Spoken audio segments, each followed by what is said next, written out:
The second cloister is larger and more open than the first, and was built between 1531 and 1533, reusing materials from the now disappeared monastery of Sant'Apollonio. Ionic columns punctuate the loggia that runs on all sides, and under which there are frescoes on two orders.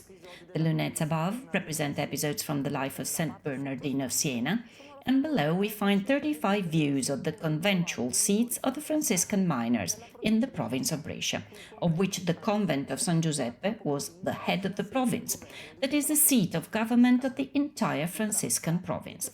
These are very interesting evidence from various viewpoints.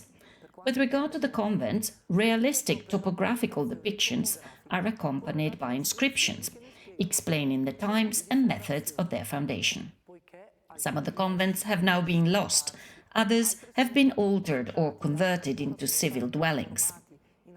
Therefore, these are often the only visual testimonies that survive. Unfortunately, not all of them are accurate and clearly defined, but this does not diminish their importance. In the anti-sacristy, there is an inscription that frames both historically and geographically the minor friars of the province of Brescia. Without any claim to exhaustiveness, we would like to point out in the frescoes the convent of San Rocco and Sant'Apollonio, which was built in the wake of the popular sermons of Saint Bernardine of Siena in our city, the convent on the island of Garda, where St. Francis himself is said to have stopped in 1220, those in Gedi, Chiari, Erbusco, the sanctuary of the Madonna del Frassino in Peschiera del Garda, and others.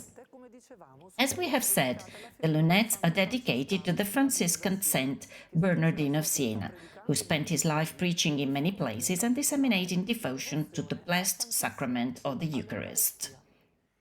The story unfolds chronologically in 26 episodes, from his birth in Massa Marittima in 1380 to his death in L'Aquila in 1444. Some of these frescoes are historically attributed to Antonio Gandino, a Brescia painter who lived between 1560 and 1631, while different hands can be recognized for the others in the lack of certain attributions. It is imagined that these works were the result of the devotion by private individuals, who possibly engaged the artists. Some of the names of the contributors can still be read on the inscriptions today, reminding us of the Brescia dignitaries of the time. The narration is interrupted at 3 points, where we find depictions of the prayer in the Garden of Olives, the Nativity of Jesus, and an allegorical scene in which Pope Innocent III, uncertain whether or not to approve the Franciscan rule, is said to have decided in favor after a dream of Francis supporting the collapsing church of San Giovanni in Laterano. In the center of St. Bernardine's cloister, also known as the middle or the sacristy cloister, is a beautiful fountain with an octagonal basin for water collection. Its function was symbolic, ornamental, and practical, since it provided running water from external canals. This was a privilege paid for by the friars with a special tax, granted by the presence in the convents of the aromateria or speceria, a kind of pharmacy producing ointments, infusions, and the angel's pills.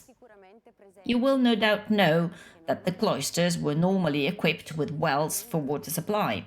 The alternative for the monks was to go to the public fountains.